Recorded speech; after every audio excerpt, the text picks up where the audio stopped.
A single spark leapt from a candelabra and raced across the altar cloth like a living thing. In an instant, white lace erupted in orange tongues, swirling petals of silk into the choking heat. The stained glass windows groaned, then exploded shards of ruby and sapphire raining down in molten arcs. Through the smoke, the bride's scream sliced the air, a sound of pure terror and betrayal.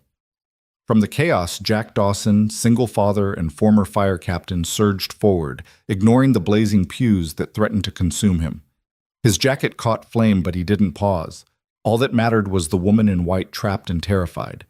As Jack's arms closed around her, the world narrowed to pounding hearts and scorching air. He carried her into the mountain dusk, unaware that this rescue would become both their reckoning and the spark that set their lives ablaze. If that gave you chills, drop a comment below and hit subscribe so you don't miss part 2 of Eleanor and Jack's unforgettable journey.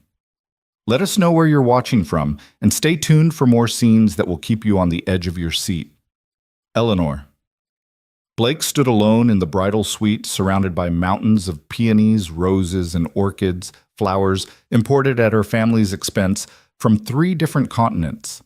The morning light filtered through French lace curtains, painting her reflection in soft pastels. But the woman staring back at her was a stranger. The gown she wore had been passed down through 4 generations of Blake women. Each stitch represented carefully curated alliances, quietly engineered marriages to secure fortune and status. To Eleanor, it felt less like a wedding dress and more like a shackle one she'd agreed to wear her entire life. At 28, Eleanor knew every detail of her meticulously planned existence. She had been doing piano recitals at age 4, Catharian etiquette classes by 12, and finishing the proper Ivy League degree by 22. Her summer internships at her father's investment firm were less about skill building and more about maintaining the family's image in high society. Even her art history major had been chosen for its genteel connotations, unlikely to intimidate the old money elite. This morning she'd woken in a room the size of a small ballroom, a bedroom she'd barely entered, let alone chosen. The antique mirror reflected the weight of legacy, a stiff bodice biting into her ribs, a voluminous skirt rustling like a silk cage. She remembered the hush that fell over her 15th birthday, when her mother declared, "Eleanor, you must begin thinking seriously about marriage." The phrase haunted her now, as tangible as the rusted brooch pinning her veil in place. Her fiancé, Charles Whitman, was everything a Blake heir should be. Harvard Law graduate, board member in waiting at the family pharmaceutical empire, impeccable manners. He had proposed under crystal chandeliers at the Westchester Country Club, offering a 5-carat diamond that gleamed like gilt. She'd said yes, her voice echoing through the grand hall, because that was what generations of Blake women had been taught to do. But as the organist in the adjacent chapel played a lilting prelude, Eleanor realized she had never once questioned the script she was following. Even her own thoughts felt rehearsed: smile here, laugh there, feign tears at the right moment. A line in the mirror cracked her carefully polished composure. Was this gilded path really hers to walk, or was she merely tiptoeing through someone else's design? She raised a trembling hand and pressed a fingertip against the lace, feeling the contrast between the fabric's softness and the corset's unforgiving rigidity. She traced the delicate embroidery survivor's lineage stitched into every petal and let out a slow breath. It was then she noticed the flicker of movement behind the mirror's glass, a shadow she could no longer ignore. Down the corridor, muffled laughter and champagne flutes clinking drifted from the reception hall. The sort of celebration her parents had orchestrated since she was a child. Invitations dispatched to senators, CEOs, and old money scions whose names graced university wings and hospital wings. Each guest was a pawn in a legacy-playing chess match that bore little resemblance to genuine joy. A sudden knock at the door startled her. Miss Blake. The voice was crisp, professional. The wedding planner's assistant poked her head into the room, clipboard in hand. "Florist says the aisle arrangements need repositioning. The aisle runner has a slight wrinkle." The assistant's tone conveyed urgent crisis, a botanical emergency requiring immediate perfect resolution. Eleanor forced a polite smile. Of course, she murmured, her throat dry, but her heart pounded with something far less composed. She crossed the floor in her pointed toes, each step a reminder of how far she stood from herself. Behind the professional facade, she felt a surge of desperation, a primal urge to run, to rip away the layers of artifice and breathe without protocol, suffocating her lungs. In the mirror's reflection, she saw the assistant's tailored skirt and crisp blouse, symbols of a life she'd never chosen. A life in which every wrinkle, every misstep was corrected before it could drift into the public eye. She imagined tearing off the gown, abandoning the clergy's demands, and fleeing into the mountain forest beyond, leaving Charles the diamond ring and 4 generations of expectations in her silken dust. The assistant cleared her throat, clipboard rattling. Miss Blake. The bride is due to walk in 5 minutes. The statement sounded like a verdict. 5 minutes until the performance began. 5 minutes until she had to commit to an identity that wasn't hers. She swallowed hard, steadying her trembling fingers. Eleanor inhaled, letting the floral scents mingle with adrenaline. She pictured the chapel set against the mountain's grandeur, the stained glass windows, the polished pews, the guests seated in rows waiting for her entrance, all of them expecting perfection, all of them oblivious to the fissure opening inside her chest. She lifted her chin until her reflection's gaze met her own. The stranger in white was trembling, but not with fear of the stage. She was trembling with fear of erasing everything she could have been. She imagined Jack Dawson, the man who would risk his life to pull her from a burning chapel, standing at the doors, a beacon of courage she had yet to discover within herself. The knock came again, firmer. "Miss Blake, the minister is ready." Eleanor placed a hand over her heart, feeling its hammering urgency. She opened her mouth to reply, but no words came. Instead, she let the silence stretch, a silent declaration that something had changed. Her future was no longer fixed. With a steadiness that surprised her, Eleanor lifted her veil and set it aside. She stepped back from the mirror, dusting unseen motes from the antique frame. The assistant frowned. "Miss Blake?" But Eleanor shook her head gently as though waking from a dream. "I'm ready," she said. Not the ready scripted for tradition, but the ready born of choice. As she walked toward the door, the corset's bite became a distant memory. The orchid's fragrance shifted from a symbol of legacy to a reminder that life's most beautiful moments are the ones we choose for ourselves. With each step, Eleanor reclaimed the narrative written over generations, and for the first time she would write her own. Jack Dawson's old Ford rumbled up the winding mountain road, pastel bouquets and ferns stacked neatly in the bed behind him. Lily sat in the passenger seat, her legs dangling just above the worn floor mat sketchbook perched on her lap as she shaded in a row of pine trees. It was early afternoon, the sun dappled through towering evergreens, and the gravel crunch of the chapel's private drive was a familiar comfort. Jack had made this run countless times since trading his captain's helmet for a flower truck, and the routine felt like a warm blanket of normalcy, a gift he could still give his daughter after losing her mother. He shifted the truck into park and popped the tailgate, inhaling the scent of fresh blooms, lavender, eucalyptus, and the pale blush of peonies. The chapel sat a stone's throw ahead, a whitewashed timber building with cross-cut windows and a cedar shingle roof that glowed in the afternoon light. It had been decades since anyone had worshipped under its rafters, but weddings had breathed new life into its silent pews. Today's ceremony was for a family of 4 generations, another page in the chapel's storied history. Lily looked up from her drawings. "Can I help Dad?" she asked, already sliding out of the truck with her sketchbook tucked under one arm. Her sneakers scuffed the gravel as she bounded around to his side. Jack smiled at her eagerness. Before the fire, bedtime stories and homework had defined his evenings. Now flower arrangements and delivery schedules gave him purpose, and a way to stay present for Lily in a life defined by loss. He handed her a bundle of white roses and a coil of ribbon. "You're the best assistant a dad could ask for," he said, fastening his cap more securely. Lily beamed, arranging the roses in a simple glass vase just inside the chapel's entrance. Jack lifted the heavier arrangements, a frame of ferns circled with hydrangeas and dahlias, and carried them to the front row of pews, humming a melody he'd once played on piano before the world had grown too heavy. The chapel door was slightly ajar, and Jack paused to push it open the rest of the way. A hush of dust motes drifted through the beam of sunlight, dancing like tiny angels. Everything looked as it should, the wooden aisle runner, the white aisle chairs, the flower girl's petals lined up like pearls waiting to be scattered. He checked his watch, 15 minutes until guest arrival, and allowed himself a moment of satisfaction. Despite dinner rushes and endless paperwork, he was proud of this small business he'd built, Mitchell's Mobile Flowers, where each bouquet came with a side of kindness and reliability. Lily stepped out to adjust a spray of baby's breath, and Jack turned to lift another arrangement, when a crackle broke the calm. Like a distant branch snapping underfoot, it registered first in his chest, an echo from a life he'd tried to leave behind. His veteran's ears spiked at the wrong sound, then a louder pop, more insistent, as if wood and glass were colliding in protest. Dad Lily called pencil stilling on her sketchbook page. She looked to the windows where sunbeams should have streamed in unhindered. Instead, there was a flicker, an orange glow that washed across the whitewashed walls. Jack's heart lurched. He set the vase down with a clatter that sounded too loud in the hush. "Stay here," he said, voice tight but controlled as he strode back to the door. Flames licked at the rafters near the altar, tendrils of smoke curling around pews and drifting toward the back. They weren't supposed to be in here. Wiring had been redone just last week.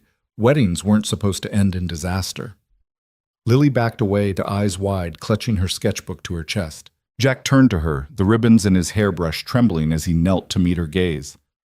"I've got you," he said, voice steady but urgent. "Go to the truck. Lock the doors, call 911, and wait for me there." She hesitated only a heartbeat before slipping past him, small feet pounding out the chapel doors onto the sunlit lawn. Jack inhaled, tasting smoke and fear. His jacket, once crisp and bright, was already streaking with soot. Memories of his captain's uniform pressed in the pager, crackling to life, the roar of sirens, the precision of every drill. He'd promised himself he'd never have to face that terror again. But the chapel's flames didn't care about promises. He dashed down the center aisle, pushing through a cloud of ashes. The altar was engulfed orange ribbons of fire dancing among the hymnals and the carved lectern. Jack's boots scuffed the wooden floor, and every step pounded like a drumbeat of survival. He reached the first pew where a toppled frame blocked the bride's path. Here, Eleanor Blake, glittering in her heirloom gown, was pinned. One arm trapped under a snapped beam, her face pale and frantic. She twisted, tears streaking her cheeks, and tried to push the pew away. Flames crawled up the hymnbook rack behind her, sparks drifting like falling stars. Jack's blood pounded, not with panic, but with purpose. He slipped off his jacket and laid it over her head to shield her from heat and embers. "Hold on!" he shouted, voice echoing through the chapel's rafters. "I've got you!" He braced himself against the pew-dampened cloth, slipped under his shoulder for grip, and with one heave rolled the wood free. Eleanor's cry of relief was muffled but fierce as Jack bent to free her arm, wincing at the blistering heat. He moved fast, every muscle honed by years of rescue missions. He hoisted her to his shoulder in the fireman's carry, an instinct as reflexive as breathing, and navigated the burning walkway.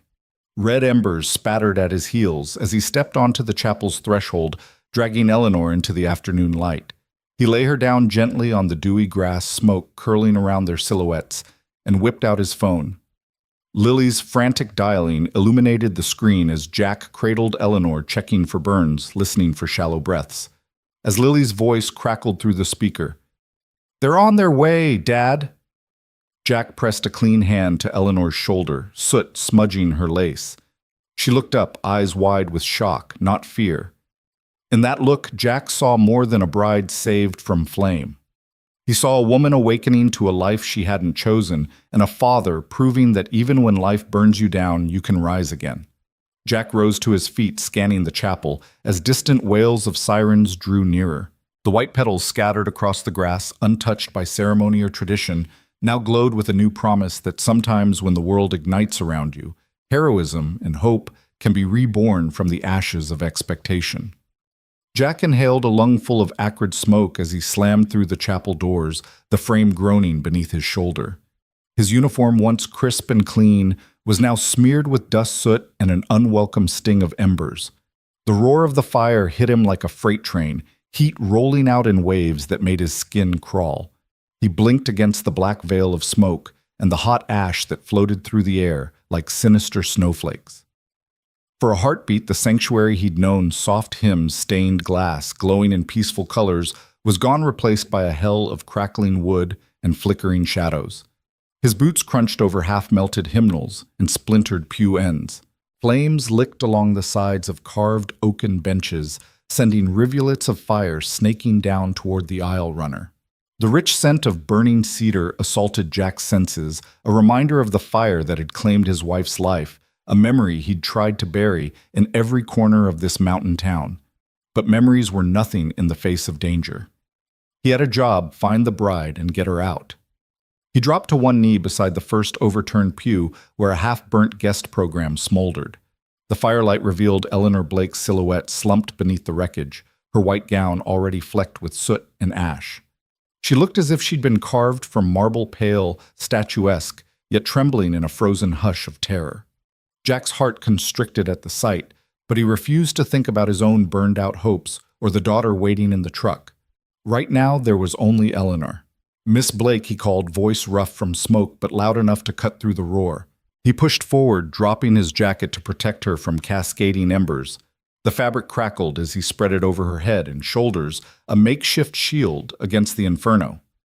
Eleanor flinched, her eyes blinking open wide and terrified, as though she'd been drowning in darkness. She tried to lift herself, but the beam's weight pinned her arm against the floor. Jack heaved at the pew's fractured edge, bracing his foot against a pew leg and pulling backward with every ounce of strength he'd honed during a decade of fire rescue.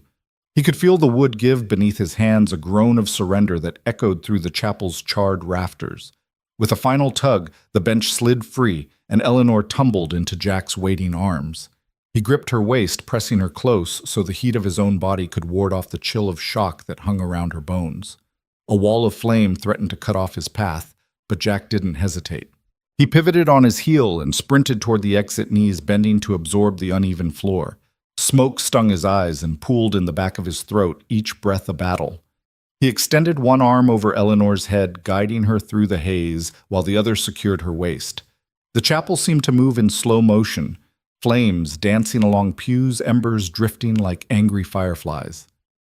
Eleanor's frightened gaze locked on his back. She reached up, twisting the charred cloth of his jacket in her small hand. Jack's mind switched to autopilot. Count the steps, he told himself, step 1, step 2, step 3, until the double doors loomed ahead. He could feel the heat intensifying, as though the entire building were a furnace intent on consuming everything in its path. He pitched forward, bracing against the doorframe as he thrust Eleanor outside. The sudden rush of cold mountain air felt like salvation, cutting through the smoke and clearing his lungs. He laid her carefully on the dew-kissed grass, the late afternoon sun, a welcome light after the darkness of flame and ash. Eleanor coughed, her chest heaving as she fought to clear her lungs of smoke. Jack pressed a hand to her shoulder, eyes scanning her for injuries, a burned cheek, bruised ribs, anything more serious than shock. She looked at him, the silver-inlaid stones of her necklace glinting in the dying light. "Thank you," she rasped, voice barely a whisper, as though medical care was secondary to the simple fact she was alive. Jack nodded, heart pounding so hard he felt it in his throat. "You're safe now," he said, crouching beside her. He tore a strip of cloth from his sleeve and dampened it with water from a leather canteen he always carried. He pressed it gently to her forehead, wiping smudges of soot from her hairline. His rough fingertips left streaks of gray ash along her skin, but she didn't flinch. She let him tend to her, a silent trust unfolding between them amid the aftermath of chaos. Behind them, paramedics and local firefighters arrived in a flurry of activity, sirens blaring, hoses unfurling, orders shouted above the din. Jack gave Eleanor's hand a squeeze, half to reassure her, half to steel himself.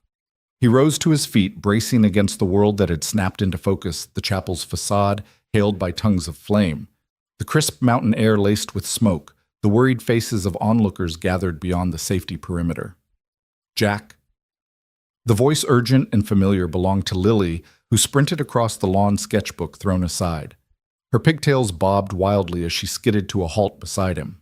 Before Jack could answer, she reached him, eyes brimming with tears. She pointed to Eleanor, then at her father. "You saved her, Daddy," she said, voice cracking. "You're a hero." Jack knelt to gather her into his arms, brushing her hair back gently. She pressed herself against his chest, small body trembling.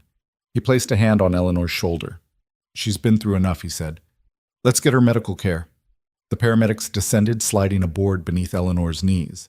One of them placed an oxygen mask over her face, and she nodded gratefully, trusting their professionalism.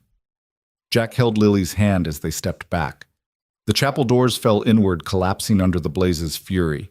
A firefighter trained a hose at the base of the walls, water hissing as it met the conflagration. Jack watched the scene with a heavy heart. Years ago, he'd led rescue missions in city infernos, but this blaze felt different, personal, loaded with echoes of past tragedies. Yet here he was diving into flame to save a stranger, and in doing so igniting a spark of possibility that life could still surprise him. He turned to look at Eleanor as she was guided toward an ambulance. She caught his eye and through the mask's plastic shield offered a shaky thumbs up. In that gesture was gratitude, confusion, and perhaps a dawning recognition that she had a choice to continue living a life scripted by tradition or to embrace something unknown forged in the crucible of crisis. Lily tugged at Jack's sleeve. "Can we stay and watch?" she asked, half excitement, half worry. Jack looked at his daughter, her sketchbook splayed on the grass, pages fluttering in the breeze like white butterflies. He ruffled her hair. "Let's go get a warm blanket and wait for her," he said.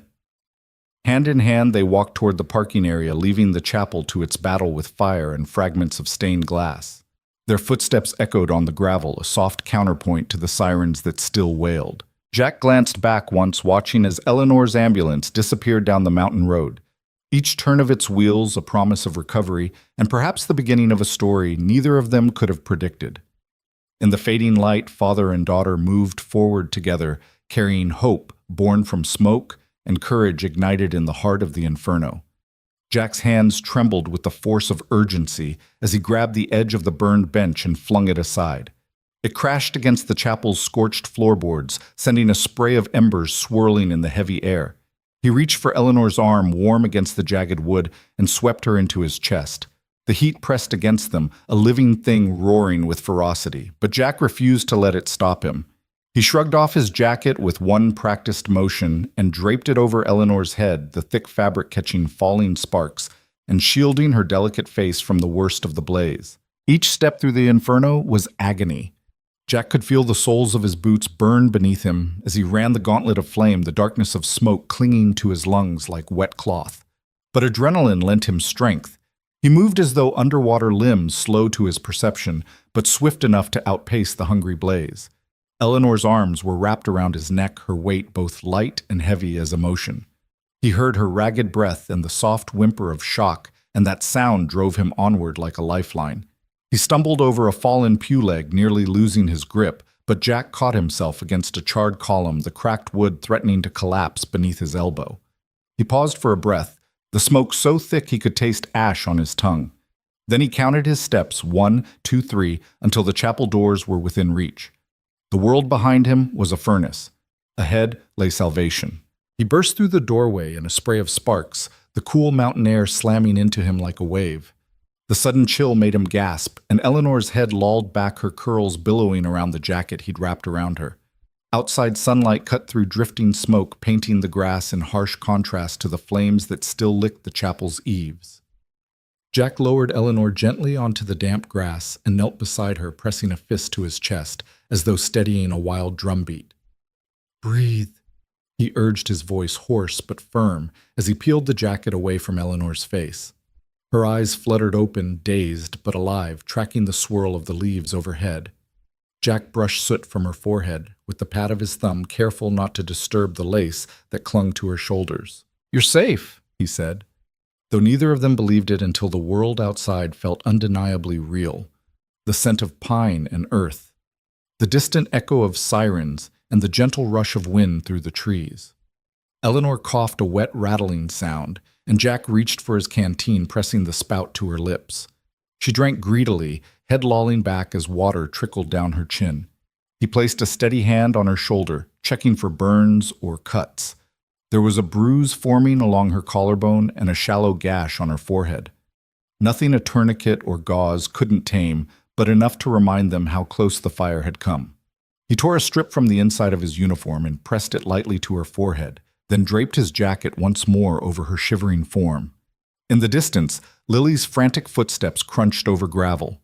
Jack looked up to see her sprinting across the lawn, her sketchbook abandoned at the chapel steps. Her face was streaked with tears and soot, but her eyes were aflame with relief when she reached her father's side. "Dad," she cried, throwing her arms around his waist. Jack wrapped an arm around her, drawing her close. She buried her face in his chest, her sobs muffled against his fire-worn jacket. "I'm okay," he murmured. though the words felt as fragile as the lace still drifting from Eleanor's dress. He glanced back at Eleanor, whose eyelids had fluttered closed again, exhaustion pulling at her. In that moment, Jack realized how fragile life could feel, how a single spark could destroy everything you knew, and how a single rescue could ignite something entirely new. Sirens converged on the scene in a crescendo of urgency. Firefighters in full gear and paramedics with stretchers poured out of their vehicles, water hoses spraying the chapel's flank, drowning the stubborn orange flickers until the wood surrendered. Jack rose to his full height, miles and memories away from the man who once led rescue teams through raging infernos. Now he stood as a father, an everyman hero, black soot, marking his cheek like a warrior's badge. Lily peered from behind him, wide-eyed, and Jack offered her a reassuring nod before kneeling beside Eleanor once more.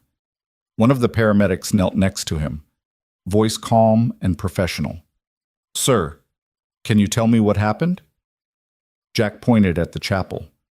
"Wiring fault," he said, though he'd have to let the investigators determine the cause. "She was trapped under that pew," he added, gesturing where the charred beam lay. The paramedic nodded and flashed a gentle smile. "We've got her," she said. "Let's get her into the ambulance and checked out." Jack stepped back respectfully as they lifted Eleanor onto a stretcher with practiced efficiency.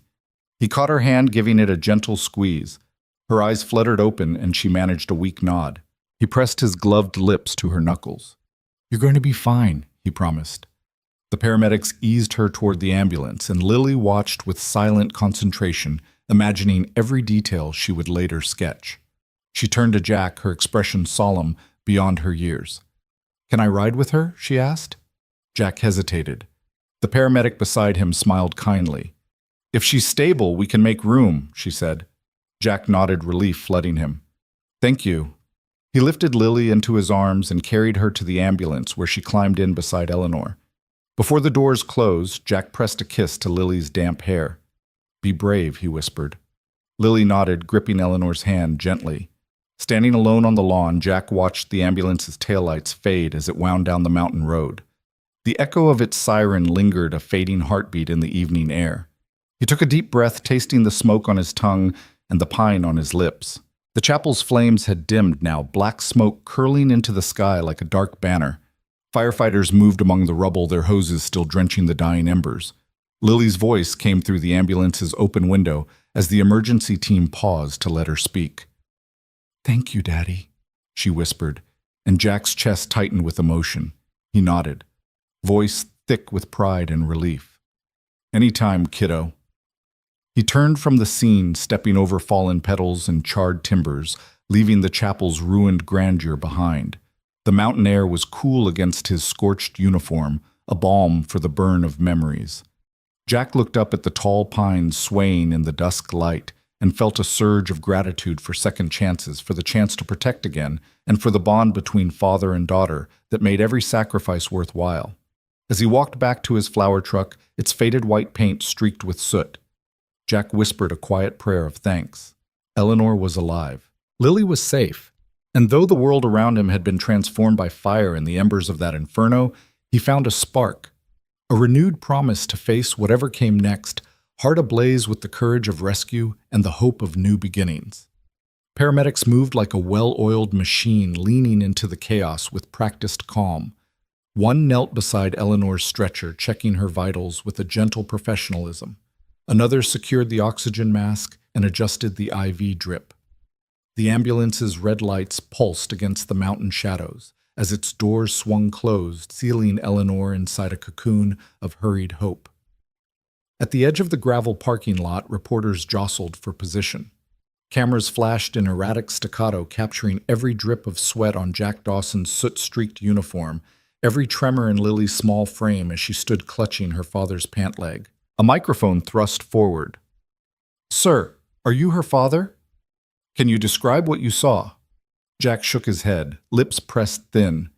He wrapped an arm around Lily and guided her away from the glare, but the questions followed, voices crashing around them like angry waves. Then Eleanor's family appeared, moving through the crowd in a storm of silk and panic. Her mother, Priscilla Blake, trailed a pale mink stole behind her face, ashen beneath heavy makeup. She pressed a cashmere blanket into the paramedic's hands as though it were a lifeline. She's so cold, Priscilla hissed, voice trembling between outrage and despair. Why didn't they get her out sooner? Who is responsible? Her words cut through the reporter's chatter, bringing them all to a hush. Standing beside her, Eleanor's father, Harrison Blake, was a portrait of controlled fury. His tailored suit was impeccable, even now stained in places by falling ash and splashes of water from the fire hoses. He barked orders at the fire chief, his tone more familiar than welcoming. I want a full report on my daughter's condition, a statement for the press, and someone to cover this up before it becomes a scandal. The chief murmured apologies, his eyes flicking with the deference one showed a man accustomed to commanding boardrooms, not battling blazes. Charles Whitman, Eleanor's fiancé and Harvard law graduate, hovered at the edges of the swirl cell phone pressed to his ear. His tuxedo was untouched by soot. His expression was carefully neutral, as though he were negotiating a merger rather than reacting to mortal peril. He glanced at his watch, then at the photographers before returning to his call. Eleanor's grandmother, clutching her pearls, dabbed a lace handkerchief at her eyes, whining about ruined heirlooms and the implications for family prestige. Through all of it, Eleanor remained silent, anchored to a single focal point, Jack Dawson. His face smeared with black soot and flecks of ash shone with something Eleanor recognized as pure intent. He'd risked everything, his safety, his peace of mind, his daughter's comfort, to carry her out of a burning chapel as though she were the only person in the world who mattered. He hadn't asked her name, her pedigree, or her bank account balance. He'd simply saved her life. Jack knelt beside Lily, brushing ash from her cheek. She looked up at him, eyes wide with both pride and fear. He offered her a tentative smile and ruffled her hair, his hand still trembling. A photographer caught the moment's tenderness and snapped a photo capturing a single frame of what real devotion looked like in a world obsessed with appearances. Paramedics finished securing Eleanor's stretcher and opened the ambulance doors. The mother rushed forward, blanket in hand, ready to smother her daughter in luxury, but Eleanor held up a hand, stopping her. She struggled to sit up, her voice raw. "I'm okay," she rasped, looking first to Jack, then to her parents. In that moment, the chasm between duty and love cracked wide open. Harrison took a step forward, ready to usher his daughter into protective custody, but Eleanor shook her head. Priscilla's fingers twitched at her stole, torn between relief and social protocol. Charles closed his phone and approached, offering a stiff smile that didn't reach his eyes. "We'll get you to the hospital," he said mechanically, reaching for her arm but hesitating when Eleanor's gaze swept past him to rest once more on Jack. Tears glinted in her eyes as she whispered, "Thank you." It wasn't meant for Charles or her parents or the paramedics. It was meant for Jack, whose jacket she clutched like a lifeline. Lily saw it too, her small face lighting up with the certainty that her father wasn't just a delivery driver, he was a hero. Jack rose slowly, meeting Eleanor's eyes with a nod that said everything words could not. He tipped his cap to her parents in a silent show of respect before turning to Lily. "Let's go home," he said, voice steady but soft. Lily slid her hand into his, and they began to walk away from the tableau of silk and flashing cameras, leaving behind a world in which prestige had nearly cost a life, and stepping toward a world defined by genuine courage and the unspoken bond between rescuer and rescued. Eleanor sat on the edge of the ambulance stretcher, jacket bunched beneath her like a shield as the paramedic pressed a blood pressure cuff around her arm. The sun had dipped low behind the pines, and the rushing echo of carbon monoxide-tinged air still throbbed in her lungs. A young doctor knelt beside her, stethoscope poised. "You need to go to the hospital," he said, voice calm but insistent. "Smoke inhalation can be deceptive. Complications can arise hours from now. It's protocol." Eleanor closed her eyes, thinking of the antiseptic smell of the Blake family estate's grand hallway, the way her mother's pearls had clicked against marble floors as she paced. She imagined the sterile white of some distant ER, the whispering nurses, the prying questions about insurance and bed assignments and press releases. Slowly, she shook her head. Lily's small hand slipped into hers. Her daughter's fingers were warm and real, a tether to this unvarnished world of pine-scented air and honest danger. "I'm not going to the hospital," Eleanor whispered, lifting her gaze to the doctor's worried eyes. "I need to breathe the air that saved me." Her voice trembled, but carried a steel she'd never heard in herself before. The doctor exchanged a glance with the paramedic, as though weighing the urge to argue against the trauma he'd just witnessed. Finally, he nodded. "All right," he said, clipping the cuff. "But promise me you'll monitor yourself. Any dizziness or chest pain, you head straight in." Eleanor let out a breath. Jack was waiting outside, leaning against his battered Ford pickup, soot and ash thinning out the pastel paint on the hood. Lily sat perched on the passenger side door, sketchbook abandoned and legs swinging freely. The truck's scent oil leather fresh-cut flowers wafted through the open ambulance door. Eleanor imagined sliding into that worn bench seat, pressing her back against the cool metal and letting the wind in her face chase away the last embers in her lungs. Her mother hurried forward in a rush of silk and pearls, clutching Priscilla Blake's ever-ready velvet cape against the night chill. "Eleanor, sweetheart, you can't," Priscilla began, voice high and tight.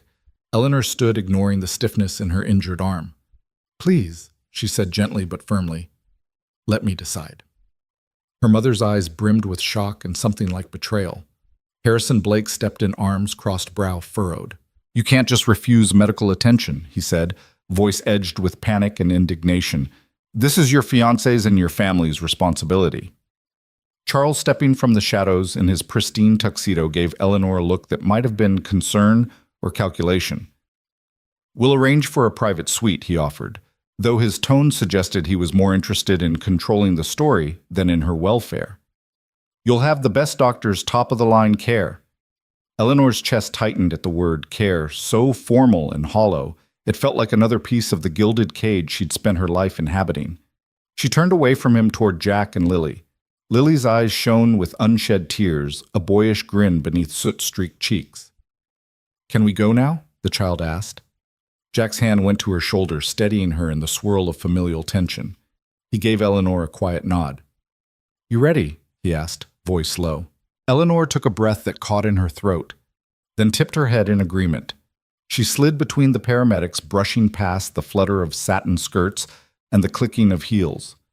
Priscilla reached out as though to stop her, but Eleanor stepped away, the cool air of the mountain night wrapping around her like an ally. She placed her hand on Jack's truck door and looked back at the chapel, where the once pristine wood now smoldered in orange tongues of dying flame. In those flickers, she saw her old life dissolving. Jack opened the truck door for her. She lowered herself onto the vinyl bench seat, wincing slightly as her bruised ribs pressed against the edge. Lily hopped in beside her, patting the seat cushion with childlike solemnity. Jack climbed in and closed the door with a soft thunk, sealing out the rest of the world. The engine rumbled to life, and for a moment the only sound was the comforting low hum of the motor. Jack shifted into gear and rolled forward, headlights illuminating the curve of the mountain road. The ambulance and its entourage of sedans and SUVs fell away behind them, headlights receding like distant stars. Eleanor pressed her palm against the cool window, tracing the path they'd come where tradition and privilege had tried to cage her. Now that path trailed behind them, replaced by a ribbon of moonlit asphalt, winding through whispering pines. Lily leaned over and whispered, "I'm glad you chose this." Her small voice held gratitude and awe. Eleanor smiled, tears wetting the rims of her eyes. "So am I," she replied, voice thick with relief. For the first time, she felt the weight of choice settle into her bones as something to cherish, not to fear. The truck's heater clicked on, sending a wave of gentle warmth through the cab. Eleanor tugged her mother's velvet blanket from the back seat. It was too luxurious for the setting, but a bridge between two worlds, and draped it across her shoulders. The fabric felt like stolen treasure, a comfort woven from both her past and her present. Jack glanced over, offering a small, understanding smile. "You did good," he said quietly. Eleanor reached for his hand, roughened by ash and repairs, and gave it a grateful squeeze. "Thank you," she whispered back. Lily curled against the seat, the sketchbook forgotten at her feet, as though the moment demanded full attention, not the distraction of pencils and paper. Jack guided the truck downward, winding through stands of fir and spruce until the chapel's glow vanished behind them. They passed the little market where he'd once stopped for coffee, the school Lily would attend tomorrow, and the bridge where they'd shared so many family picnics. Each landmark felt new in its ordinariness, transformed by Eleanor's radical decision. "Where to now?" Jack asked, voice gentle. Eleanor rested her head against the window, watching the moonlight dance through the trees.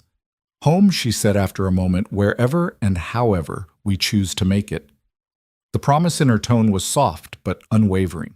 Jack nodded, understanding she meant not just his cabin at the end of Spruce Lane, but a home built on autonomy and the shared thrill of the unknown. As they turned toward the cabin road, Jack flicked on the radio and a soft country ballad drifted from the speakers. Lily hummed along the melody, weaving itself into the night air. Eleanor closed her eyes and let the music wash over her each note, a reminder that life's sweetest moments often arrived after the fiercest fires. Behind them, the world they'd left of silk and ceremony and carefully scripted lives grew smaller by the mile. Ahead lay the promise of authenticity, a life where choices were hers to make, consequences hers to face, and every breath a testament to her newfound freedom. In the glow of the dashboard lights, Eleanor felt the cage fall away, and for the first time in her 28 years, she discovered the uncharted territory of her true self. The headlights swept over Jack's cabin, just as the moon slipped behind a bank of clouds. Eleanor watched the familiar silhouette, its low roofline settling among wildflower meadows, untended by corporate gardeners, fill her windshield. Jack parked beside the flower truck, the gravel crunching under his tires, and switched off the engine. The world fell into soft silence, broken only by the distant rustle of wind through pine needles. Lily sprang from the passenger seat, her mismatched slippers skidding in the gravel. "Come on," she called over her shoulder, scurrying up the porch stairs. Jack helped Eleanor out of the truck, offering his arm to steady her as she navigated the rough-hewn boards. The cabin door stood ajar, light spilling out like a warm invitation. Inside the living room was awash in amber glow from a single lamp. A woven rag rug lay before a stone hearth, its hearth tools neatly arranged beside a stack of split firewood. Eleanor inhaled the scent of pine smoke brewing stew, and something sweet she couldn't place. Lily dashed to one corner and whisked a fleece robe from a peg near the coat rack. "These are Mommy's old pajamas," she explained, draping the soft flannel around Eleanor's shoulders. "They're big, but you look cozy." Eleanor let the fabric envelop her, its worn softness, a far cry from the French silk and lace she'd shed, and felt a curious flutter of comfort. She followed Lily toward the kitchen where a pot simmered on the stove. Jack stood at the counter stirring a wooden spoon through a thick mix of vegetables and broth. He glanced up and offered her a small, honest smile. "Hot cocoa?" he asked, nodding at a shabby enamel mug on the table. "Yes, please," Eleanor replied, voice tentative and trembling with gratitude. Lily reached for the mug and Jack poured steaming cocoa, the rich aroma mingling with the stew's savory scent. He handed Eleanor the cup, and she wrapped both hands around it, letting the heat chase the cold from her fingers. The first sip was bittersweet and perfect. Lily pressed her sketchbook into Eleanor's hands. "I drew you," she whispered, eyes bright. Eleanor knelt to see the page, a cabin framed by mountains, a flower truck in the drive, and two stick figures, Jack waving, Lily hugging an oversized teddy bear. "It's beautiful," Eleanor said, brushing a tear from her cheek. Lily beamed and returned to her wildflowers. Jack set two mismatched bowls on the table and ladled the stew into them. He slid a plate of thick, crusty bread off a cooling rack, its aroma yeasty and warm. Eleanor took a seat across from him, the pillows on her chair rough but welcoming. They ate in companionable silence, the only sound the spoon's scrape against ceramic, and Lily's soft humming as she rearranged mason jars of daisies on the windowsill. When the bowls were empty, Jack carried them to the sink. Eleanor followed, placing her cocoa mug beside them. She reached for the dish soap, recalling her mother's regimented kitchen where spotless counters were a badge of status. Here, the soapy bubbles felt like freedom. She scrubbed the bowl and traced the curve of the enamel, marveling at how satisfying it was to do something simple, cleaning up after a meal, not preparing for a gala. "You're doing great," Jack said, handing her a towel. Eleanor dried the last fork with gentle care and hung it on a peg. A draft whispered through a crack in the window frame, carrying the scent of meadow grass and distant rain. She closed the window latch, smiling at the way the cabin seemed to come alive with every sound and scent, as if celebrating her presence rather than scrutinizing it. Lily scampered down the hallway, followed by a squawk.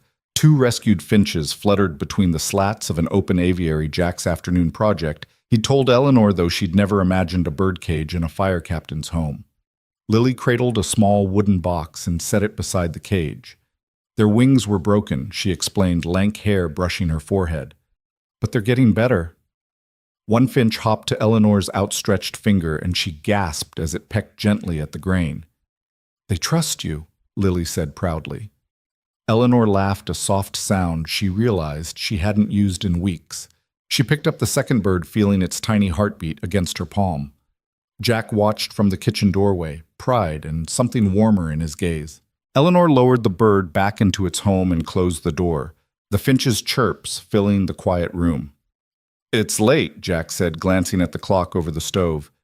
You probably need to rest. He led Eleanor down a short hallway to the bedroom, its doorway framed by wildflower wreaths. The room was small.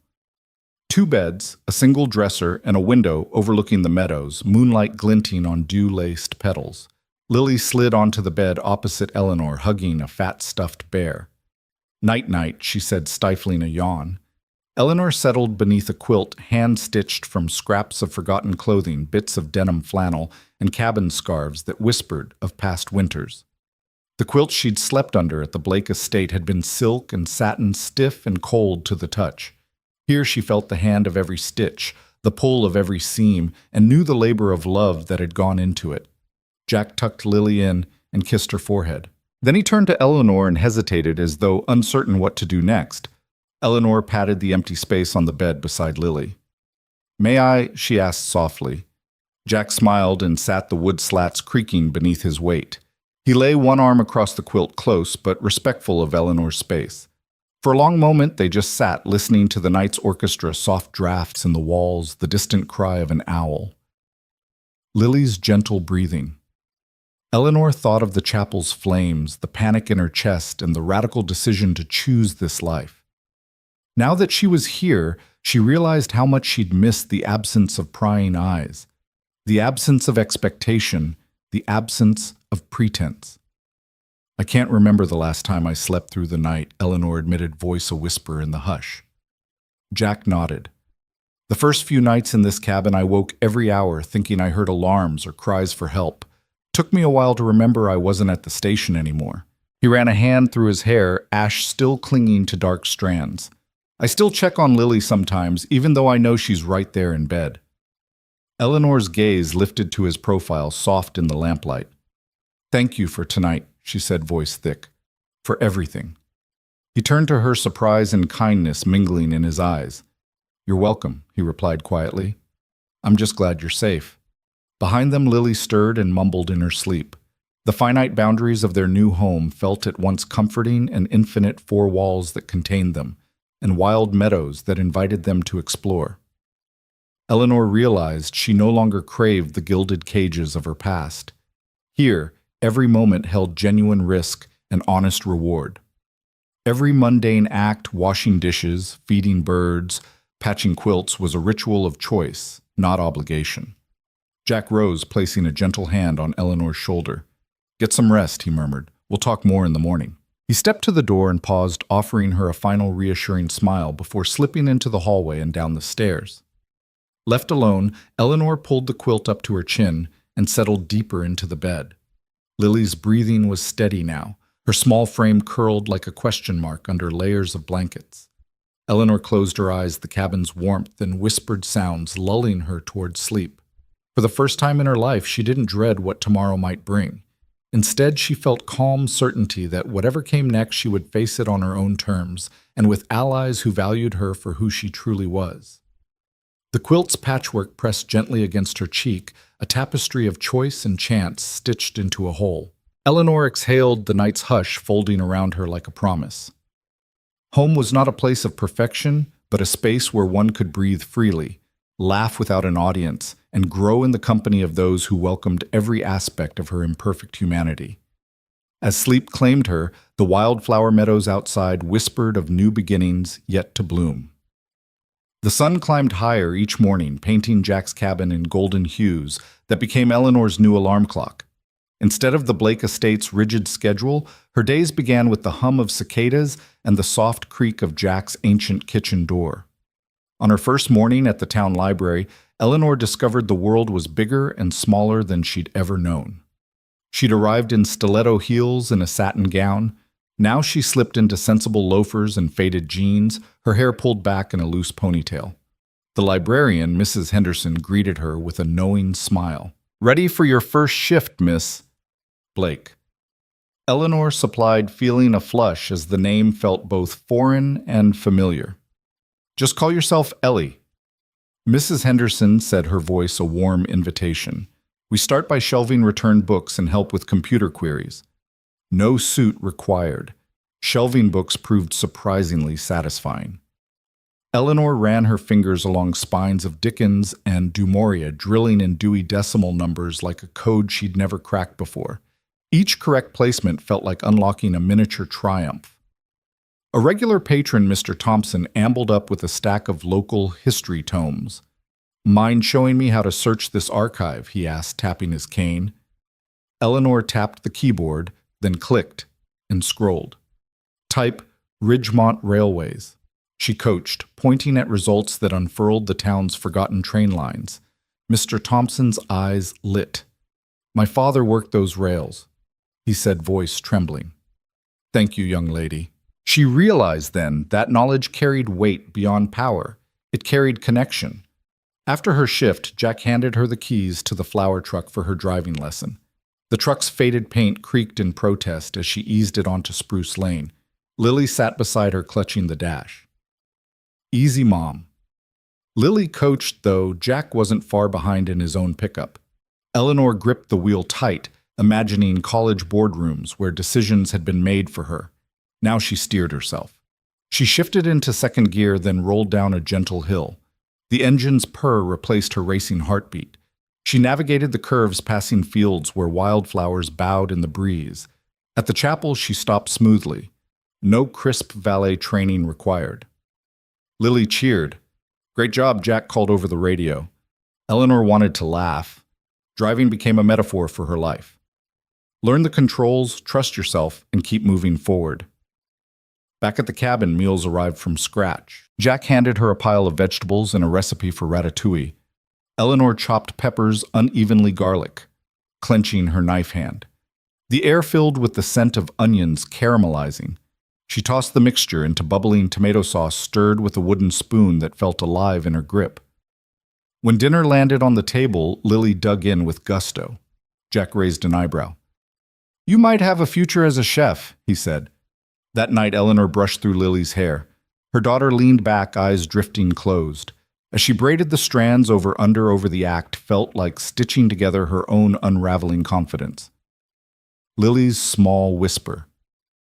"Thank you, Mom," echoed in Eleanor's chest like a victory bell. On Thursdays, the library hosted a Tech for Seniors hour. Eleanor guided Mrs. Jenkins through email attachments, then showed Mr. Alvarez how to enlarge text on the screen. Watching their slow but determined mastery, Eleanor felt her heart swell. She realized service was more than a slogan. It was an exchange of respect. Weekends brought more adventures. Jack and Lily taught her to tend the rescued finches. Each bird needed gentle hand feeding and careful cage cleaning. Eleanor knelt beside the aviary heart, fluttering with each bird's chirp. The simple trust between creature and caretaker reminded her that vulnerability could be rewarded with loyalty. One afternoon, Jack invited her to help deliver wedding bouquets to a couple wed in a meadow. Eleanor arranged wildflowers in mason jars, her fingers stained with pollen. The bride, radiant in a simple linen dress, clasped Eleanor's hand and said, "This is perfect. No cameras, no pedigrees, just genuine joy." Eleanor felt tears prick her eyes. In that moment, she understood the difference between performing for applause and creating something that made people feel known. Her evenings settled into peaceful rhythm. She read novels borrowed from the library on the porch swing, the pages rustling in the breeze. Sometimes Jack joined her, and they talked about small things, the changing seasons, the wildflowers peeking through gravel, the track of the North Star. Conversation was no longer an exercise in propriety. It was discovery. A month into her new life, Eleanor found a letter on the kitchen table, an apology from the Duke and Blake Foundation asking for her official condition update. She stared at the envelope. Once such correspondence would have sent her into panic deadlines, press releases, familial obligations. Now she crumpled the letter into her palm. She wanted to handwrite her own reply, but even more, she wanted to live free of scripted demands. Beside her, Lily laughed at a joke Jack told. They were a makeshift family weaving new patterns of love and responsibility. Eleanor realized that every choice she'd made recently, from shelving books to cooking dinner, had chipped away decades of expectation. She was learning to live on her own terms. Late that night, she lay in bed, the quilt a patchwork of homegrown stories. She pictured her old bedroom at the Blake estate, immaculate but cold, a stage set. Here, her room smelled of cedar and lavender. Her dreams unstructured and full of possibility. Tomorrow she would wake again to real choices: which shelf to organize, which flower route to take, which recipe to master. As sleep claimed her, Eleanor felt a quiet thrill. She was no longer the heir dressed in legacy. She was Ellie, daughter, mother, friend, creator of her own life. And in the morning light, she would continue learning to live. Eleanor woke before dawn, a habit that no longer felt like obligation, but like eagerness to greet the day's possibilities. She slipped out of the quilt-strewn bed and padded quietly down the hall toward the kitchen. Lily was already seated at the table, her sketchbook open as she traced sketches of wildflowers backlit by early light. Jack stood at the stove, stirring coffee with a thoughtful frown. The aroma of fresh grounds and toasted bread mingled with the morning breeze drifting through the open window. "Morning," Jack said softly, pouring Eleanor a cup. "You look like you have something on your mind." She accepted the mug, its warmth seeping into her palms. "Just something I need to sort out," she replied, forcing a smile. In her purse now, a simple canvas satchel instead of silk clutch, she carried items that defined her new life: library card, driver's license, Lily's school emergency contact. But that morning, a glint at the bottom caught her eye. She reached in, slipped a hand among the contents, and felt the unexpected weight of a small metal box. Jack moved to refill Lily's mug as Eleanor drew the object into the light. It was a sleek tracking device, no bigger than a matchbox, with a blinking LED that she hadn't noticed before. Eleanor's heart stuttered. This wasn't Jill's old phone tracker or Lily's toy locator. It was professional, too professional to be a safety precaution. She held it up. "Jack, what is this, Jack?" Looked over, surprise flickering across his weariness. "Where'd you find that in here?" Eleanor said, tapping her purse's worn interior. "I thought my bag felt heavier." She twisted the device between her fingers, listening to its faint whir. "It's tracking me." Jack placed his hand on her shoulder, steady and protective. "Let's see who it belongs to." He fetched his phone and used a signal reading app to check its frequency. The screen lit up with coordinates pointing to the Blake Estate's remote server farm, a data center his old firehouse had once been called to when a transformer exploded. Eleanor felt bile rise. "Charles," she said, voice tight. "He must have planted this." They exchanged a look heavy with accusation and betrayal. Jack set the tracking device on the table as Lily watched with widened eyes. "He's monitoring you," Eleanor whispered, tears of disbelief welling. "Everywhere I go." Jack's jaw clenched. "That's illegal." He reached for his keys. "We'll take it to the station, file a report." Eleanor shook her head, mind spinning. "No, Jack. I need to know more first." She recognized the urgency of finding the truth before her life was dictated by fear once again. She grabbed her bag and the tracking device, then ushered Jack and Lily into the flower truck. They drove in silence back up Spruce Lane, past the cabin and the dew-drenched meadows, until they reached the chapel's blackened remains. The early sun revealed charred beams jutting against a gray sky, as though the ruins bore witness to something far darker than an accidental fire. Eleanor's breath caught at the sight. She climbed out and sifted through the ashen floorboards, recalling how she'd escaped hours earlier. With gloved hands, she unearthed a fragment of frayed wire, the kind used in professional-grade arson, to bypass safety triggers. The wire ended in a small junction box fused onto the chapel's old electrical panel. She dug around until she found the box, its screws still warm from the fire's heat. Jack set down Lily's hand, his own gear shedding soot as he knelt beside Eleanor. "This wasn't an accident," she said, lifting the charred wiring. "He wired it to spark at the exact moment of the ceremony, maximum drama. Minimal witnesses injured." Eleanor's voice trembled, not from cold, but from rage. "He intended to scare me into obedience. Or worse." Images flashed through her mind, the 3-second hesitation at the altar, Charles's cold smirk, her parents' frantic choreography as they tried to control every aspect of her life. The realization hit like a punch. Charles wasn't a partner. He was a jailer. She stood wiping ash from her hands on her jeans. He wanted to eliminate my resistance, she said, voice quiet but firm. He thought a near-death experience would keep me in line. Jack placed a steady hand on her arm. You're safe now, he said. But we need to decide what comes next. Eleanor looked at the cabin in the distance, her new sanctuary of choice and consequence. She thought of Lily's laughter, the library's gentle rhythm, the freedom she'd found among rescued birds and wildflowers. Charles has lost the right to protect me, she declared, voice carrying across the empty chapel grounds. I'm not going back to that life. She turned to Jack. I need to tell someone I trust, she said. I need a record of this legal proof. Jack nodded and pulled his phone from his pocket. He dialed the local sheriff's department, recording his call on speaker.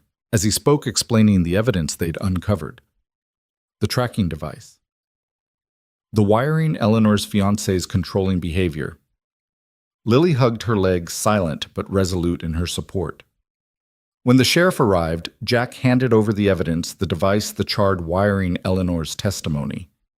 Eleanor stood tall beside him. No longer the trembling bride, but a woman reclaiming her own narrative. The sheriff listened, eyebrows raised in solemn understanding, then promised a full investigation. As the deputies bagged the evidence and measured the damage to the electrical system, Eleanor wandered among the collapsed pews, breathing in the crisp mountain air. Each breath felt like liberation, her own heartbeat, her only judge. She thought of Charles waiting at the Blake estate, his calls and texts unanswered on her silenced phone. He would never understand this world of real consequences and genuine care. Jack joined her, handing her Lily's sketchbook. On the inside cover, Lily had drawn two figures holding hands beneath a cabin roof with beams of sunlight and a banner reading home. Eleanor felt tears slip free, but these were tears of triumph, not fear. She closed the sketchbook and tucked it into her bag, determined to replace every tracking device and spy cam with memories she chose freely. As the sun climbed higher, Eleanor and Jack walked away from the ruined chapel together, Lily skipping between them.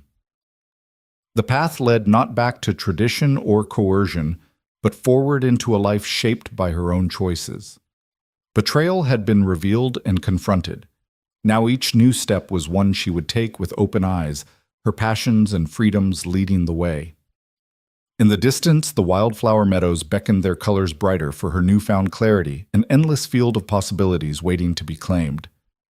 Eleanor pushed open the cabin door just after sunrise, the pale light filling the room with quiet possibility. Jack sat at the rough-hewn kitchen table, empty mug in hand, staring at the scattered evidence before him.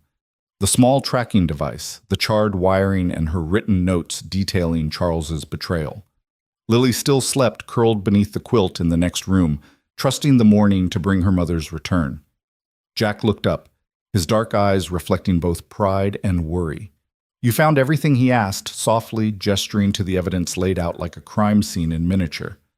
Eleanor nodded, pulling a chair around to face him. She folded her hands in her lap, feeling the weight of what had happened settle on her shoulders, not as a burden, but as a mantle of hard-won truth. I did, she said, and I talked to the sheriff. They'll handle it from here. Jack exhaled, running a hand through the ash still clinging to his hair. Good. I'm sorry I tried to keep you from it. I only wanted to protect you. A flicker of pain crossed Eleanor's face. I know, she replied quietly, and I'm grateful in many ways you taught me what protection can mean. But I needed to stand on my own. Jack's shoulders slumped fractionally, the reality settling in that his instincts as a rescuer sometimes clashed with her need for autonomy. He leaned forward, resting his elbows on the table. I don't want to lose you, he admitted, voice low. I care about you so much I can't think straight sometimes. Tears threatened to spill, but Eleanor blinked them back. She reached across the table and placed a gentle hand atop his. The contrast was striking her soft fingers against his calloused knuckles. I don't want to lose you either, she said. But love isn't about wrapping someone in cotton wool. I need room to breathe, to make mistakes, to choose my own path, even if that path leads me away from you at times. Jack swallowed hard, the tension in his jaw easing as he acknowledged her truth. You're right, he said, nodding slowly. I've been trying to fight your battles, but sometimes the bravest thing is to let you face them yourself. Eleanor squeezed his hand. Exactly. She paused, eyes flicking to the window where sunlight danced on the wildflower meadow beyond. I'm moving into the apartment above the bakery today. It's closer to the library and I can afford it on my salary. The words felt foreign, yet exhilarating as they passed her lips. Jack's gaze followed hers, picturing the small building with its pastel storefront and the scent of morning bread wafting through open windows. He nodded, a bittersweet smile tugging at his mouth. I think you'll like it there, he said. You deserve a place that's entirely yours. Eleanor stood and began gathering her things, the tracking device, a framed photo of Lily's sketch of the cabin, a small stack of her favorite library novels. Each item represented a shard of her new identity. Jack rose as well, moving to help her. He handed her the photo first. Keep this, he said. No matter where you go, you're part of this family. She hugged him tightly, pressing her cheek against his soot-streaked jacket. And you're part of mine, she whispered. Lily's soft footsteps echoed down the hall, and Jack braced himself as his daughter appeared in her pajamas, rubbing sleep from her eyes. Mom, Lily asked, voice thick with slumber. She clutched the quilt around her shoulders. When she saw Eleanor's packed bag, her eyes widened. Are you leaving? Eleanor knelt, opening her arms. Lily ran into her embrace. I'm not going far, she said, stroking Lily's hair. Just above the bakery so I can work at the library and still tuck you in every night. Lily stuck out her bottom lip. I'll miss you. I'll miss you too, Eleanor promised, planting a kiss on Lily's forehead. But I'll be back to help you with breakfast, I swear. Jack watched his heart both breaking and swelling with pride. He stepped forward, ruffling Lily's hair. You'll make Mommy's place cozy, he said. I might help with some flower arrangements for her windowsill. Lily giggled, wiping her eyes. Okay, Daddy. Eleanor tucked the last novel into her bag and stood. She turned back to Jack, their eyes meeting across the small kitchen table, and she felt the pulse of possibility between them. Thank you for everything she said. Jack nodded, wiping his hand on a dish towel. Thank you for teaching me when to step back. They embraced one final time, different from the urgency of rescue, and more like the embrace of partners acknowledging each other's strengths and limits. Eleanor pulled away, picked up Lily's hand, and led her to the door. Jack lingered, watching them shoulder to shoulder as they stepped into the crisp morning air. He closed the cabin door behind them and slipped back inside. The silence felt sacred, a pause between what had been and what was to come. He walked to the table and picked up the tracking device, then the wiring fragment tokens of betrayal that had set both of them free. With a decisive flick, he dropped them into the fireplace's cold hearth, imagining the blaze that would never come. Outside, Eleanor and Lily walked arm in arm to the bakery across the lane. Windows glowed with the warm promise of baked bread and new beginnings. Eleanor paused on the stoop, turning once to wave at Jack's cabin silhouetted against the dawn. He waved back, small but steady. In that moment, Eleanor felt the quiet power of standing on her own, the knowledge that love could survive distance, that protection need not suffocate independence, and that every choice she made would be her own. She took Lily's hand and stepped through the door into her new home, ready for a life of her own design. Eleanor had just finished helping Mr. Nguyen navigate the library's new catalog system when she heard a shy voice at her elbow. Miss Ellie. She turned to see Lily standing there, wide-eyed, clutching something rolled in her small fist. The child's mismatched socks peeked out from under a skirt, way too big, and her cheeks still bore remnants of morning cocoa. Eleanor offered her a warm smile. Hey, kiddo, what are you doing here after school? Lily's lower lip quivered. I have something for you. She unfurled a crumpled sheet of paper, the edges smeared with purple crayon. I drew it. Eleanor took it, gently smoothing the creases. Across the top in Lily's neat rounded letters were 3 stick figures, a tall one labeled Dad, a shorter one beside him labeled Lily, and another figure labeled Eleanor. Beneath them the words, "Come home, please." Eleanor's heart lurched. Around them the library's hum of quiet conversation and turning pages seemed to fade away. She looked up at Lily, her bright, earnest eyes fixed on Eleanor's face, waiting. The child's plea was simple, but it reverberated through Eleanor's chest like a bell. "Come home," her daughter had written. "Please." A wave of emotion flooded Eleanor's cheeks. She knelt to Lily's level, brushing a stray curl from the girl's forehead. "Oh, honey," she whispered, voice thick. "This is beautiful." She folded Lily into a gentle embrace, her arms tight around the small frame. Lily buried her face against Eleanor's shoulder, nodding into the softness of Eleanor's sweater. Nearby, a few patrons glanced over Mrs. Henderson behind the desk, offered a sympathetic smile recognizing the moment's tenderness. Eleanor pulled back and took a steadying breath. "Thank you for this," she said, smoothing Lily's hair. "It means more than you know." Lily wiped her tears with the back of her hand and gripped Eleanor's hand with determination. "I miss you here," she said. "And Dad misses you too." Eleanor's eyes fell to the sketch, to the simple names and shapes that captured a family's essence better than any photograph or formal portrait ever could. Eleanor rose, lifting Lily into her arms. "Let's go get some ice cream," she suggested, brushing away the last of her tears with a quick blink. Lily brightened immediately. As they walked past the shelves, Lily waved the drawing at Mrs. Henderson. "She's coming back, right?" The librarian called out, voice gentle. Eleanor offered a nod and a grateful smile. "I'll definitely be here," she promised. Outside, the afternoon air was crisp, the sky brushed with the soft pastels of early evening. Eleanor held Lily's hand as they crossed the street to Rosie's Creamery, the little shop with the hand-painted sign and the bell that tinkled when you opened the door. They chose 2 scoops of strawberry and waffle cones, and Eleanor watched Lily savor each bite, her freckled nose wrinkling in delight as pink dripped onto her chin. Eleanor let the warmth of the cone seep into her fingers as she thought about the words on that drawing. "Come home, please."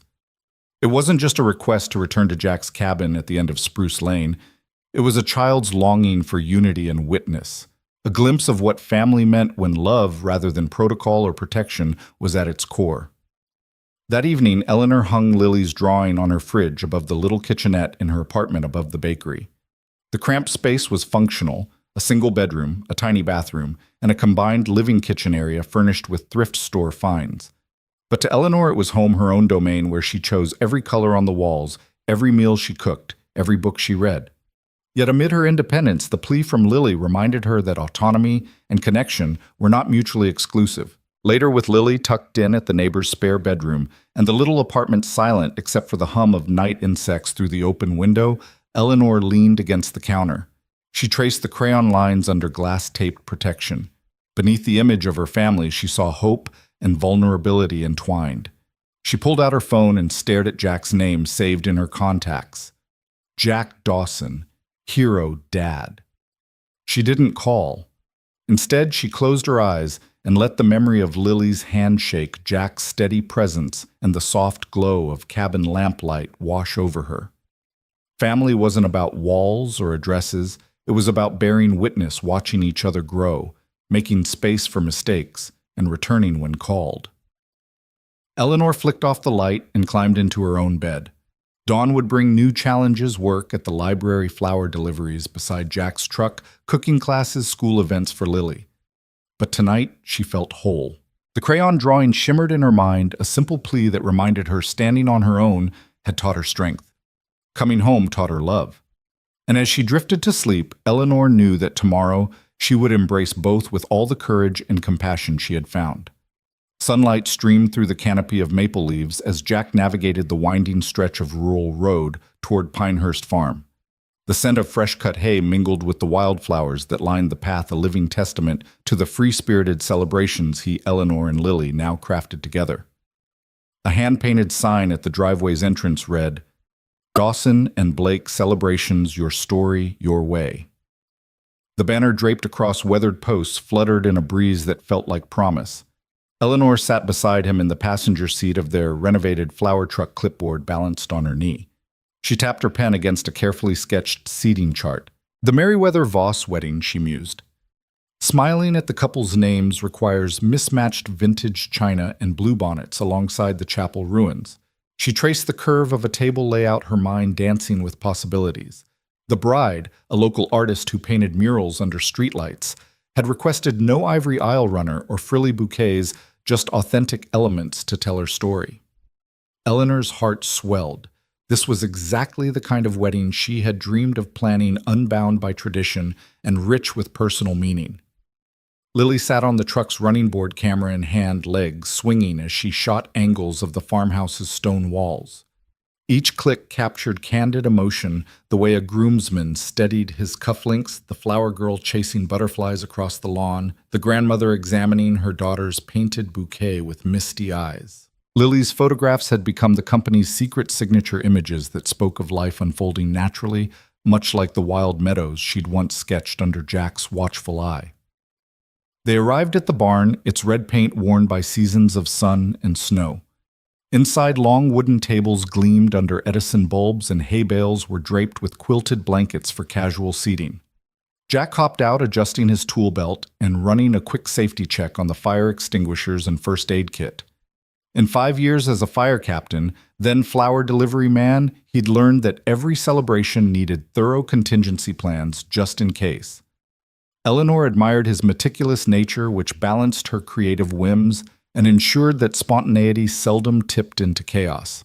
Jack pulled a crate of eucalyptus sprigs from the truck bed and called to the venue's caretaker, who had helped convert an old apple press into a drink station draped in burlap.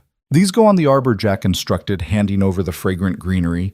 Then he tested the camp lanterns hung above the dance floor, flicking each on and off to confirm the wiring's integrity.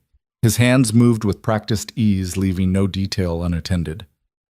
Eleanor watched him for a moment, remembering the first morning she'd arrived here, still groggy with uncertainty, clutching Lily's crayon drawing of Dad, Lily, and Eleanor. Jack had welcomed them, offering her mismatched pajamas and life's small rituals. Now they stood as equals in a partnership forged through smoke betrayal and reclaimed autonomy. She unlocked the barn doors for the caterers and handed off final vendor payments, her checkbook organized in color-coded sections that would have once impressed any boardroom but now only delighted her clients. Upstairs, Lily crouched on a hay bale, adjusting her lens to capture the barn's rafters strung with lanterns and ribbons that fluttered like dancers. She preferred real moments over staged poses. The shy kiss behind a quilted backdrop, the ring bearer lost in reverie with his stuffed bunny, the tearful hug between a mother and daughter, hearkening back to Eleanor's own journey. Each shot was a testament to Dawson and Blake's ethos, authenticity above all.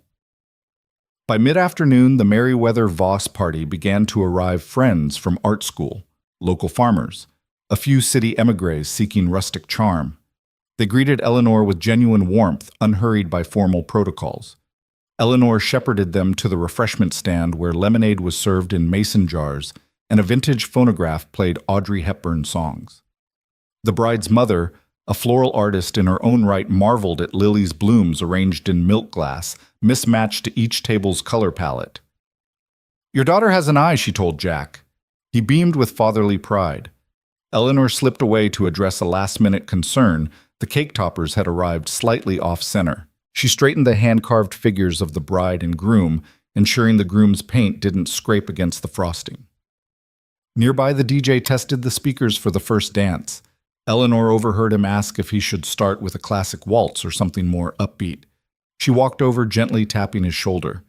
"They wanted street band jazz, remember?" she reminded him. He grinned and switched to a lively New Orleans brass track, the notes rolling through the barn like sunlight through stained glass. Outside, Jack joined Eleanor and leaned against the barn post. He offered her a tumbler of iced tea, its amber depths cool against their palms. "Feels good, doesn't it?" he said, voice soft with contentment. Eleanor sipped and nodded, watching Lily photograph a giggling group of cousins chasing fireflies in the meadow's edge. "It does," she agreed. "We're building something that matters." She raised her glass in a silent toast. Jack touched her glass with his. "To second chances," he said, recalling the fire that had brought them together and the autonomy Eleanor had fiercely claimed. "And to chosen families." Eleanor's eyes gleamed as she clinked his glass. Lily bounded up, breathless from discovery. "Mom, Dad, come see!" she exclaimed, tugging them toward the old apple orchard behind the barn. Lanterns hung from the branches, illuminating a rustic wooden altar draped in mismatched lace and wildflowers. The Merriweather Voss ceremony was intimate. No grandsire in tails pacing the aisles. No maidens grimly reciting predetermined vows. Instead, the couple spoke freely. promises of creativity, of supporting each other's art, of allowing mistakes with kindness. Eleanor stepped forward to hand the bride a simple wreath of daisies Lily had woven that morning, and Jack stood at her side ready in case someone fainted or the branches overhead decided to rain petals. After the vows, Jack escorted the mother of the bride to a seat near the front row, and Eleanor collected Lily in her arms. The ceremony's hush was broken only by the wind in the orchard and the soft promise of love unconstrained by tradition. Then the crowd erupted into applause, real applause, from hearts unburdened by obligation. As the sun dipped below the horizon, the Merriweather Voss family gathered for dinner beneath strings of lanterns. Eleanor delivered a heartfelt speech thanking everyone for trusting Dawson and Blake to honor their story. Jack's bouquets were arranged at each table, their petals a fragrant nod to new beginnings. Lily's photographs played on a vintage projector, ghostly images flickering on a barn wall capturing laughter tears and the unguarded moments that made the day unforgettable. When the last guest bid farewell, the three of them lingered amid the nest of chairs and scattered petals. Jack packed the remaining flowers into their truck, humming a melody he'd once played on piano. Lily scrolled through her camera, selecting the best shots for social media and tomorrow's scrapbook. Eleanor tucked stray ribbons into her pocket and gathered the leftover fairy lights, each act a small victory of planning and presence. They climbed into the truck together, Jack at the wheel, Eleanor beside him. Lily between them, head cushioned against Eleanor's shoulder. The engine rumbled to life, and they headed down the gravel driveway toward Spruce Lane. Cool night air washed over them, scented with earth and celebration. As they passed the quiet cabins and meadows, Eleanor looked at her family. A former fire captain turned event safety expert, a once gilded heir, now a planner of authentic joy, and a bright-eyed child capturing life's genuine beauty. In that moment, Eleanor realized that from the ashes of expectation they had forged a legacy of choice and compassion. The road ahead would hold new challenges, book signings at the library, next season's wedding fairs, school recitals. But they would meet them together, each contributing talents honed by struggle and freedom. Lily lifted her camera and snapped a quick photo of them all leaning out the truck windows, grins wide, and unself-conscious wildflowers a blur in the background. They laughed as the flash lit the cab, and Eleanor felt her heart swell with purpose. They were not bound by the scripts of tradition or the strictures of protocols. They were a family chosen bound by the willingness to grow, to protect, without suffocating, and to celebrate each other's true selves. As the road unwound into darkness, the truth shone brighter than any lantern, guiding them onward toward new celebrations, new stories, and the enduring courage to begin again.